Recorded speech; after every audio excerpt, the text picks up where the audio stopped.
C'est le cours de biostatistique et informatique destiné aux étudiants de la première année médecine de l'université de Batna 2. Séance 3, deuxième partie. On continue avec la notion de série statistique double. Une série statistique double intervient quand on considère deux variables statistiques x et y en même temps, dans le but de chercher une relation liant ou reliant. Les éléments d'une série statistique double sont des couples xy où xy sont des valeurs de x et y respectivement. Une série double est quantitative si les deux variables statistiques x et y sont quantitatives, et elle est qualitative si x et y sont qualitatives. Et elle est mixte si l'une des deux variables est quantitative et l'autre est qualitative. Pratiquement, on obtient une série statistique double en considérant un échantillon de n individus et en mesurant simultanément la valeur x des caractères x et la valeur y des caractères y sur chaque individu de l'échantillon. Ainsi, on obtient n couples x1, y1, x2, y2, etc., xn, yn. On note qu'un couple peut être obtenu plus qu'une fois. Notation. On note x1, x2, etc., xk, les k valeurs aux modalités des caractères x, et y1, y2, yl, les l valeurs aux modalités des caractères y. Et on note n indice ij, l'effectif du couple xi, yj, c'est-à-dire le nombre des couples ayant les mêmes valeurs, xi, yj. Exemple. Dans le but d'étudier la relation entre la taille et le poids d'un groupe d'adolescents, on a pris un échantillon de 19 adolescents et on a mesuré la taille et le poids de chacun. On a obtenu la série quantitative suivante, où la première composante est la taille et la deuxième est le poids. Donc on a obtenu 19 couples. Cette série double est quantitative puisque ces deux composantes sont quantitatives. Exemple 2. Les données concernant le sexe et l'activité professionnelle de 20 personnes sont présentées en couple. La première composante est le sexe avec deux modalités mâle ou femelle. La deuxième est l'activité professionnelle avec trois modalités, chômeur, actif occupé et inactif. Ces données obtenues par questionnaire sont comme suit. Donc on obtient 6 couples. Cette série double est qualitative puisque ces deux composantes sont qualitatives. La notion de variable indépendante vs variable dépendante. La notion de variable statistique indépendante et variable statistique dépendante dans une série double est évoquée lorsqu'on veut étudier l'influence d'une variable au caractère statistique sur une autre variable statistique. Généralement, l'expérimentateur agit sur les variations d'une variable statistique dite indépendante et mesure l'effet de ces variations sur une deuxième variable statistique dite dépendante. Dans une série statistique double x, y, généralement la première composante x est la variable indépendante et la deuxième composante y est la variable dépendante. Exemple, si on compare les hommes et les femmes quant à leur satisfaction au travail dans une usine, la variable indépendante c'est le sexe et la variable dépendante c'est la satisfaction au travail. La question de recherche statistique est ici quel est l'effet de l'appartenance à un sexe sur la satisfaction au travail. Le sexe et la satisfaction au travail sont deux variables qui existent par elles-mêmes. Le rôle de variable indépendante et variable dépendante sera fixé selon la question de recherche statistique. Remarque, une variable dépendante dans une situation peut être une variable indépendante dans une autre situation. Par exemple, la satisfaction au travail dépendante peut être analysée selon le sexe indépendante. Il serait aussi possible d'analyser l'absentéisme dépendante selon la satisfaction au travail indépendante. Représentation des séries doubles. On représente une série double de plusieurs façons. Première représentation, c'est la représentation brute. Les couples de la série double sont écrits côte à côte. Notons qu'un couple de valeurs peut apparaître plusieurs fois. Dans l'exemple de la taille et du poids, mesuré sur 20 adolescents, on a utilisé une représentation brute. Deuxième représentation, dans un tableau à deux lignes.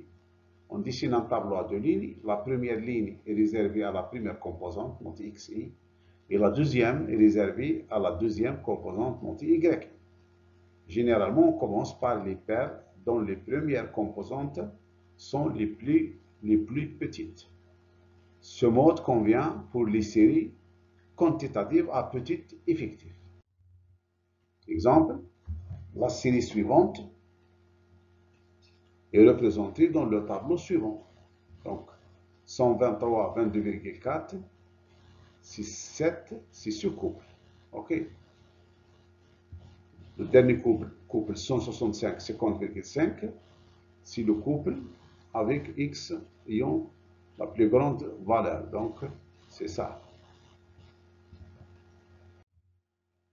Remarque, s'il y a des couples X et Y de la série double se répétant plus qu'une fois, on représente la série par un tableau à trois lignes en ajoutant une troisième ligne pour les effectifs.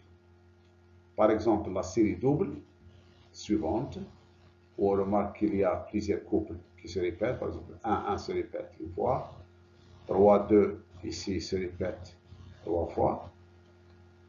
On représente cette série double dans un tableau à trois lignes. Donc c'est ça. Donc la première ligne, les valeurs xi de x, deuxième, les valeurs de y, et l'effectif correspond. Donc le couple 1 est répété deux fois. Le couple 1, 3 deux fois, etc. Tableau de contingence.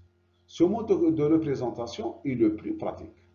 La série est représentée par un tableau dont le nombre de lignes est égal au nombre de valeurs ou de classes de valeurs du caractère x. Et le nombre de colonnes est égal au nombre de valeurs ou de classes de valeurs du caractère y. L'effectif de chaque couple est inscrit dans la cellule du tableau, intersection de la colonne, plutôt ici intersection de la ligne contenant la première composante. Ici il y a un petit erreur, donc c'est la ligne au lieu de la colonne, et ici c'est la colonne au lieu de la ligne contenant la deuxième composante.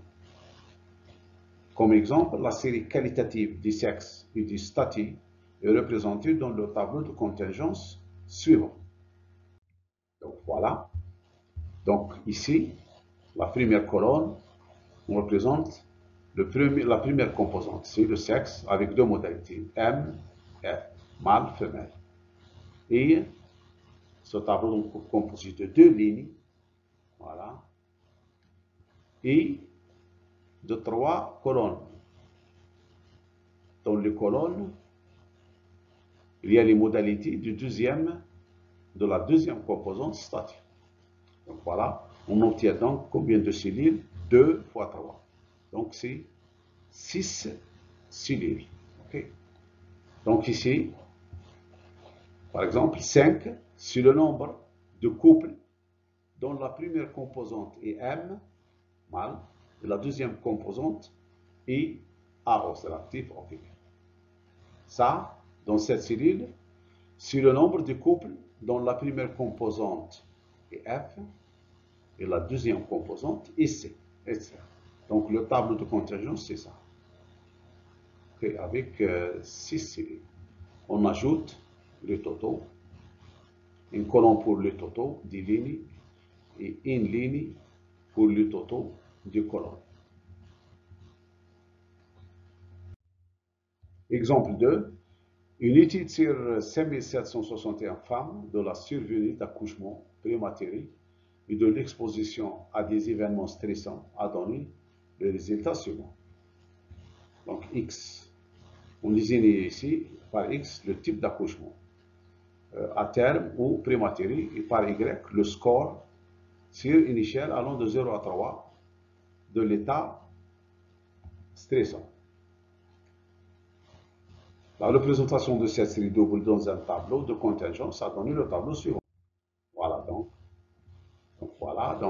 donc ça, le total ici, la première ligne, c'est le total ou la somme des femmes avec un accouchement à terme. Okay, donc 5558 de femmes ont eu un accouchement à terme et 203 un accouchement prématuré. Donc ça, c'est la somme des couples dont la valeur de la première composante et dans la première ligne. Ça, c'est la somme des couples dans la première composante, dans la deuxième. Ici, c'est la somme des couples selon la valeur de la deuxième composante. Donc, ici, par exemple, 429, c'est le nombre de femmes avec un état stressant de degré ou de score 1, etc. Notation et complétion d'un tableau de contingence. On utilise la notation suivante pour la représentation d'une série double dans un tableau de contingence. Donc, mais N, indice IJ, se trouve dans la cellule intersection de la ligne numéro I et de la colonne numéro G. Par exemple, ici, N11, elle se trouve dans la cellule intersection de la première ligne et de la première colonne, etc. Ici, on a ajouté une colonne pour le total. Donc, un point, c'est le total de la première ligne. K point, c'est le total de la ligne numéro K. Ici, c'est le total des colonnes. Ça, N.1, c'est le total de la première colonne. N.2, c'est le total de la deuxième. Et N.1, c'est le total de la L-ième colonne. Et ici, c'est le total, c'est l'effectif.